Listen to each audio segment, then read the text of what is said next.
सोचिए, दो ट्रेनें एक ही पटरी पर पूरी रफ्तार से एक दूसरे की तरफ बढ़ रही हैं, और अगर कोई ऐसा सिस्टम हो जो इंसान की गलती के बावजूद भी उन्हें टकराने से रोक ले। हम बात कर रहे हैं दुनिया के सबसे बड़े रेल नेटवर्क्स में से एक की, जहां रोजाना लाखों लोग सफर करते हैं। यहां एक छोटी सी गलती भी बहुत बड़ी तबाही मचा सकती है। तो सवाल यह है कि 160 किलोमीटर प्रति घंटे की रफ्तार से दौड़ती 5000 टन की ट्रेन को कैसे रोका जाए, खासकर तब जब मानवीय भूल की गुंजाइश हमेशा रहती है। यही वो सवाल है जिसके जवाब में मिशन जीरो एक्सीडेंट्स का सपना छुपा है। मतलब अगर लोको पायलट से कोई चूक हो भी जाए तो क्या टेक्नोलॉजी आगे बढ़कर हजारों जानें बचा सकती है? तो इस बड़ी चुनौती का भारत ने क्या जवाब दिया? जवाब है एक देसी टेक्नोलॉजी जिसका नाम ही है कवच, मतलब made in India for India. तो आज बात करते हैं भारत के कवच की। ये भारतीय रेलवे का एक बहुत बड़ा महत्वाकांक्षी सेफ्टी सिस्टम है, और इसकी कहानी एक तरफ एक बहुत बड़ा वादा है तो दूसरी तरफ कुछ बहुत बड़ी चुनौतियां भी हैं। सोचिए जरा, दुनिया के सबसे बड़े रेल नेटवर्क्स में से एक, जिस पर हर रोज करोड़ों सफर होते हैं, उन्हें कैसे सेफ रखा जाए? ये सिर्फ एक सवाल नहीं है, ये इंडियन रेलवेज की रोज की हकीकत है। करोड़ों लोग हर रोज इन ट्रेनों पर डिपेंड करते हैं और उनकी सेफ्टी वो सबसे ऊपर है। तो चलिए सीधे मुद्दे पर आते हैं। आखिर कवच को बनाया क्यों गया? इसकी जरूरत क्या थी? दरअसल इसे डिजाइन किया गया है उस एक बड़े खतरे से लड़ने के लिए जो हमेशा बना रहता है, ट्रेन की टक्कर और दूसरे हादसे। पहले जरा इसके साइज को समझिए। 85,000 किलोमीटर से ज्यादा लंबा नेटवर्क, ये दुनिया के सबसे बड़े नेटवर्क्स में से एक है। अब सोचिए, इतने बड़े, इतने विशाल सिस्टम में हर एक ट्रेन, हर एक सिग्नल, हर एक पटरी पर नजर रखना, ये कोई छोटा मोटा काम नहीं है, ये एक बहुत बड़ी चुनौती है। और देखिए, ये सिर्फ एक टेक्निकल चैलेंज नहीं है, ये एक नेशनल प्रायोरिटी है। खुद रेल मंत्री अश्विनी वैष्णव ने कहा है, सुरक्षा पर ध्यान देना सर्वोच्च प्राथमिकता है। मतलब सरकार के सबसे ऊंचे लेवल पर यह कमिटमेंट है कि इस प्रॉब्लम को सॉल्व करना ही करना है। तो सवाल उठता है, इसका हल क्या है? यही एंट्री होती है कवच की। नाम से ही जाहिर है, एक सुरक्षा कवच, और ये इस बहुत बड़ी चुनौती का भारत का अपना स्वदेशी टेक्निकल जवाब है। तो ये कवच है क्या? बिल्कुल आसान भाषा में समझे तो ये एक ऑटोमेटिक ट्रेन प्रोटेक्शन सिस्टम है। मतलब एक ऐसा स्मार्ट सिस्टम जो इंसानी गलती की वजह से होने वाले हादसों को रोकता है। इसे हमारी ट्रेनों के लिए एक डिजिटल ढाल, एक आर्मर समझ सकते हैं। अब सवाल यह है कि ये काम कैसे करता है? बहुत सिंपल है, 3 स्टेप्स में। पहला, ये जीपीएस और पटरियों पर लगे आरएफआईडी टैग्स से पता लगाता है कि ट्रेन ठीक कहाँ है और किस स्पीड पर है। दूसरा, ये सारी जानकारी जैसे सिग्नल क्या है, स्पीड लिमिट क्या है, सीधे ड्राइवर की स्क्रीन पर भेजता रहता है। और तीसरा और सबसे जरूरी, अगर ड्राइवर कोई रेड सिग्नल मिस कर दे या ओवर स्पीडिंग करे तो सिस्टम खुद ब खुद ब्रेक लगा देता है। कमाल है ना? और बात सिर्फ टक्करें रोकने तक ही सीमित नहीं है, ये सिस्टम और भी बहुत कुछ करता है। जैसे कि ये घने कोहरे में भी काम करता है, जो इंडिया में एक बड़ी प्रॉब्लम है। लेवल क्रॉसिंग आने पर ये अपने आप हॉर्न बजाता है, और तो और इमरजेंसी में एसओएस मैसेज भेज भी सकता है। मतलब ये एक कंप्लीट ऑलराउंडर सेफ्टी सिस्टम है। चलिए अब सेफ्टी से थोड़ा हटकर इकोनॉमी पर आते हैं, क्योंकि जब कोई इतना बड़ा प्रोजेक्ट देश भर में लागू होता है तो वो अपने साथ एक बहुत बड़ा आर्थिक मौका भी लाता है। और कवच के मामले में तो ये एक गोल्ड रश जैसा बन गया है। इस सब के पीछे है एक बहुत बड़ा इन्वेस्टमेंट। देखिए, 2026 में रेलवे को मिला है 2.9 लाख करोड़ रुपए का रिकॉर्ड बजट, और इस भारी भरकम बजट का एक बड़ा हिस्सा कवच जैसे इंफ्रास्ट्रक्चर और सेफ्टी सिस्टम्स पर ही जा रहा है। और अब आते हैं असली नंबर पर। सिर्फ कवच सिस्टम को लगाने का जो मार्केट है, उसका अंदाजा जानते कितना है? लगभग 40,000 करोड़ रुपए 2030 तक। ये एक बहुत बहुत बड़ा मौका है, और जाहिर है कई कंपनियां इस रेस में शामिल होना चाहती हैं। तो इस रेस में बड़े खिलाड़ी कौन हैं? यहां कुछ नाम हैं: HBL, कॉर्नेक्स, कॉनकॉर्ड। ये वो कंपनियां हैं जो इस कवच क्रांति में सबसे आगे हैं, और इनके जो फाइनेंशियल नंबर्स हैं वो भी यही दिखाते हैं कि ये कंपनियां इस बड़े मौके को भुनाने के लिए कितनी मजबूत पोजीशन में हैं। लेकिन हर अच्छी कहानी में एक ट्विस्ट होता है, यहां भी है। इतनी बड़ी प्लानिंग, इतना पैसा, इतनी बढ़िया टेक्नोलॉजी, इन सब के बावजूद एक बड़ा सवाल खड़ा हो रहा है। क्या ये क्रांति बहुत धीमी रफ्तार से चल रही है? तो चलिए जरा जमीनी हकीकत देखते हैं। और ये आंकड़े सच कहूं तो थोड़ा चौंकाने वाले हैं। टारगेट था 40,000 किलोमीटर से ज्यादा के नेटवर्क को कवर करना, और हकीकत फरवरी 2026 तक सिर्फ 1,465 किलोमीटर, यानी लगभग 2%। और इंजन 15,000 से ज्यादा इंजनों में इसे लगाना था, पर लगे हैं सिर्फ 139 में, 1% से भी कम। लक्ष्य और हकीकत के बीच एक बहुत बड़ी खाई है। और ये चार्ट हमें बताता है कि रफ्तार कितनी बढ़ानी होगी। अगर 10 साल में टारगेट पूरा करना है तो हर साल करीब 6,800 किलोमीटर ट्रैक पर और 1,500 इंजनों में कवच लगाना होगा, हर साल। अब आप खुद अंदाजा लगाइए कि अभी की रफ्तार से ये कितना ज्यादा है।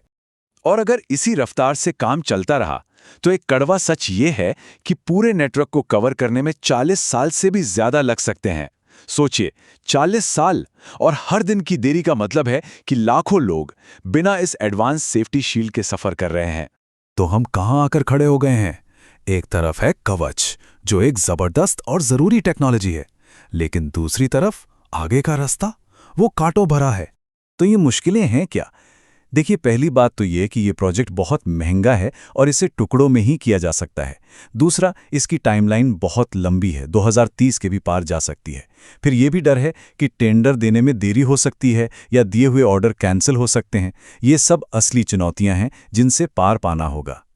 और जब हम इसकी टाइमलाइन देखते हैं तो एक बात साफ हो जाती है, इस पर काम कोई आज शुरू नहीं हुआ, 2011 से चल कर रहा है। 2019 में तो इसे SIL4 सर्टिफिकेशन भी मिल गया था, जो सेफ्टी का सबसे ऊंचा ग्लोबल स्टैंडर्ड है। मतलब टेक्नोलॉजी पूरी तरह तैयार है, टेस्टेड है। असली प्रॉब्लम अब डेवलपमेंट में नहीं, बल्कि इसे बड़े पैमाने पर लागू करने यानी डिप्लॉयमेंट में है। और यही हम आज के सबसे बड़े सवाल पर आते हैं।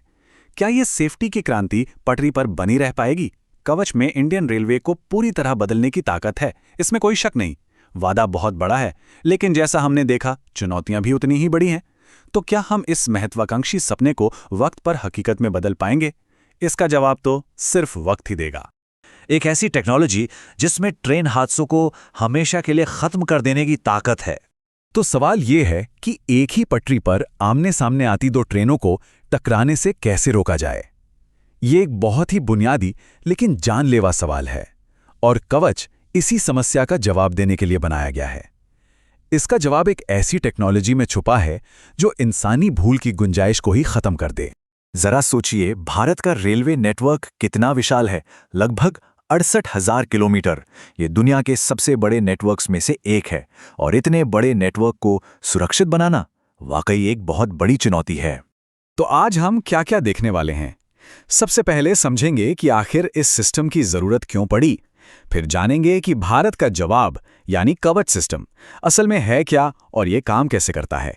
फिर हम इसके पीछे के बिजनेस और इसे लागू करने में आ रही चुनौतियों पर भी नजर डालेंगे। तो चलिए सबसे पहले इसी खोज से शुरू करते हैं कि आखिर सुरक्षित पटरियों का समाधान क्या निकला। और इस सवाल का जवाब भारत ने दिया है, कवच के रूप में। जैसा कि नाम से ही जाहिर है, ये रेलवे के लिए एक सुरक्षा कवच है। और सबसे खास बात यह है कि यह पूरी तरह से स्वदेशी तकनीक है, जिसे RDSO ने भारतीय इंडस्ट्री के साथ मिलकर बनाया है। टेक्निकली कहें तो कवच एक ऑटोमेटिक ट्रेन प्रोटेक्शन यानी ATP सिस्टम है। अब अगर इसे आसान भाषा में समझें तो ये लोको पायलट के लिए एक सेफ्टी नेट की तरह है। मतलब अगर भगवान न करे किसी भी वजह से कोई चूक हो जाए तो ये सिस्टम खुद ब खुद ट्रेन का कंट्रोल अपने हाथ में ले लेता है। और इसकी रिलायबिलिटी सच में कमाल की है। इसे सेफ्टी इंटीग्रिटी लेवल 4 यानी SIL4 सर्टिफिकेशन मिला हुआ है। इसका सीधा सा मतलब यह है कि इसमें गलती होने की गुंजाइश 10,000 साल में सिर्फ एक बार है। सोचिए जरा, ये इसे दुनिया के सबसे भरोसेमंद सेफ्टी सिस्टम्स में से एक बनाता है। अच्छा, तो सवाल यह है कि ये डिजिटल गार्डियन एंजल आखिर काम कैसे करता है? चलिए इसके पीछे की टेक्नोलॉजी को थोड़ा और आसान भाषा में समझते हैं। देखिए, ये 3 बहुत ही सिंपल स्टेप्स में काम करता है: डिटेक्ट, एनालाइज और एक्ट। पटरियों पर जो RFID टैग्स लगे होते हैं वो ट्रेन को बताते हैं कि तुम इस वक्त यहां हो। फिर ट्रेन का दिमाग यानी उसका ऑनबोर्ड कंप्यूटर इस जानकारी को GPS और सिग्नल डेटा के साथ मिला के एनालाइज करता है। और जैसे ही इस सिस्टम को कोई खतरा महसूस होता है, जैसे कि ट्रेन रेड सिग्नल को पार करने वाली है, वो फौरन खुद ही ब्रेक लगा देता है। इसे आप ट्रेन का दिमाग और उसकी तेज प्रतिक्रिया वाला सिस्टम समझ सकते हैं। तो इसका मेन काम क्या है? इसका काम है तब एक्शन लेना जब लोको पायलट चूक जाए। ये ट्रेन को लाल सिग्नल पार करने से रोकता है, जिसे सिग्नल पासिंग एट डेंजर या एसपीएडी कहते हैं। ये ओवर स्पीडिंग नहीं होने देता। और सोचिए, घने कोहरे में जब कुछ दिखाई नहीं देता, तब ये लोको पायलट के लिए एक सुपर पावर की तरह काम करता है। अच्छा, तो ये काम कैसे करता है? ये एक पूरा नेटवर्क है। पटरी पर, स्टेशन पर और खुद ट्रेन के इंजन में कई डिवाइस लगे होते हैं जो लगातार एक दूसरे से रियल टाइम में बात करते रहते हैं। पटरी पर लगे आरएफआईडी टैग्स ट्रेन को उसकी एकदम सटीक लोकेशन बताते हैं। फिर रेडियो टावर्स के जरिए ये जानकारी कंट्रोल रूम और आसपास की दूसरी ट्रेनों तक पहुंच जाती है। सब कुछ एकदम पलक झपकते ही। लेकिन रुकिए, बात सिर्फ टक्कर रोकने की नहीं है। कवच में और भी कई बेहतरीन फीचर्स हैं। सोचिए, घना कोहरा हो, ड्राइवर को कुछ दिख नहीं रहा, कवच केबिन के अंदर ही बता देगा कि सिग्नल क्या है। लेवल क्रॉसिंग आने पर यह खुद ही सीटी बजाएगा और दो ट्रेनों के बीच सीधा कम्युनिकेशन भी एस्टैब्लिश करता है, ताकि वो एक दूसरे के ज्यादा करीब ना आए। ओके, टेक्नोलॉजी की बात तो हो गई। अब जरा इसके बिजनेस साइड को देखते हैं, क्योंकि कवच सिर्फ एक सेफ्टी सिस्टम नहीं बल्कि एक बहुत बड़ी बिजनेस अपॉर्चुनिटी भी है। आंकड़ा देखिए, 40,000 करोड़ रुपए। जी हां, एक अनुमान के मुताबिक 2030 तक इस पूरे सिस्टम को लागू करने का मार्केट साइज इतना बड़ा हो सकता है। यह भारतीय इंजीनियरिंग और टेक्नोलॉजी के लिए एक बहुत बड़ा मौका है। और जाहिर है, जब इतनी बड़ी अपॉर्चुनिटी हो तो बड़े खिलाड़ी भी मैदान में होंगे ही। एचपीएल इंजीनियरिंग, कर्नेक्स माइक्रोसिस्टम्स और मेदा सर्वो ड्राइव्स कुछ बड़े नाम हैं जो इसके ओरिजिनल इक्विपमेंट मैन्युफैक्चरर्स हैं। इनके अलावा कॉनकॉर्ड कंट्रोल सिस्टम्स जैसी कंपनियां भी इसमें शामिल हैं। ये जो नंबर्स हैं ना, ये इन कंपनियों के फाइनेंशियल हेल्थ की एक छोटी सी तस्वीर दिखाते हैं। सीधे शब्दों में कहें तो पीई रेशो बताता है कि मार्केट इन कंपनियों से भविष्य में कितनी उम्मीदें रखता है, और आरओसीई दिखाता है कि ये कंपनियां अपने लगाए हुए पैसे पर कितना प्रॉफिट कमा रही हैं। ये नंबर्स बता रहे हैं कि बाजार में इन कंपनियों को लेकर काफी दिलचस्पी है। लेकिन हर अच्छी कहानी में एक लेकिन होता है। इस क्रांति की राह में भी एक बहुत बड़ी चुनौती है, एक स्पीड ब्रेकर है, और वो है इसके इम्प्लीमेंटेशन की रफ्तार, जो उम्मीद से काफी धीमी है। जरा इस चार्ट को देखिए, ये पूरी कहानी साफ कर देता है। हमारा टारगेट है लगभग 68,000 किलोमीटर का नेटवर्क कवर करना, और अभी तक हुआ कितना है? सिर्फ 1,465 किलोमीटर, यानी टारगेट का मुश्किल से 2%। ये गैप बहुत बड़ा है। और ये गैप कितना बड़ा चैलेंज है, ये इस बात से समझिए। एक एनालिसिस के मुताबिक अगर हम इसी रफ्तार से चलते रहे तो पूरे नेटवर्क को कवच से लैस करने में 46 साल लग जाएंगे, और ये देरी सीधे सीधे यात्रियों की सुरक्षा से जुड़ी हुई है। तो हमें रफ्तार कितनी बढ़ानी होगी? देखिए, अगर अगले 10 साल में ये काम पूरा करना है तो हमें हर साल लगभग 6,800 किलोमीटर रूट और 1,500 इंजन कवर करने होंगे, जबकि अभी हम कर रहे हैं सिर्फ 300 किलोमीटर रूट और 139 इंजन। जमीन आसमान का फर्क है। तो अब सवाल ये उठता है कि आगे क्या? कवच का फ्यूचर क्या है? क्या ये एम्बिशियस प्लान इस धीमी रफ्तार की चुनौती को पार कर पाएगा? चलिए देखते हैं। खैर, सरकार का प्लान तो काफी एम्बिशियस है। 2024 तक दिल्ली मुंबई और दिल्ली हावड़ा जैसे सबसे बिजी रूट्स पर काम पूरा करने का टारगेट है। फिर 2028 तक स्वर्णिम चतुर्भुज के 34,000 किलोमीटर के नेटवर्क को कवर करना है, और आगे चलकर हर साल 5,000 किलोमीटर से ज्यादा के नेटवर्क पर इसे लगाने की योजना है। और अच्छी बात यह है कि टेक्नोलॉजी भी रुकी नहीं है। इसका अगला वर्जन कवच 4.0 और भी एडवांस्ड होगा। ये LTR टेक्नोलॉजी का इस्तेमाल करेगा, जिससे कम्युनिकेशन और डेटा कैपेसिटी और भी बेहतर हो जाएगी। मतलब सिस्टम और ज्यादा स्मार्ट और एफिशिएंट हो जाएगा। तो आखिर में हम उसी एक सवाल पर वापस आते हैं। इसमें कोई शक नहीं कि कवच एक बेहतरीन, एक वर्ल्ड क्लास सॉल्यूशन है। ये भारतीय रेलवे को बहुत सुरक्षित बना सकता है। लेकिन असली परीक्षा इसकी रफ्तार की है। क्या हम इसे उतनी तेजी से डिप्लॉय कर सकते हैं जितनी की इसकी जरूरत है? क्योंकि इसी सवाल के जवाब पर भारतीय रेल यात्रा का भविष्य टिका है। दोस्तों, ऐसी ही ज्ञानवर्धक वीडियो आगे भी पाते रहने के लिए वीडियो को लाइक करें, शेयर करें, कमेंट करें और चैनल को सब्सक्राइब करना न भूलें। बहुत बहुत धन्यवाद दोस्तों, बहुत बहुत धन्यवाद। Thank you very much.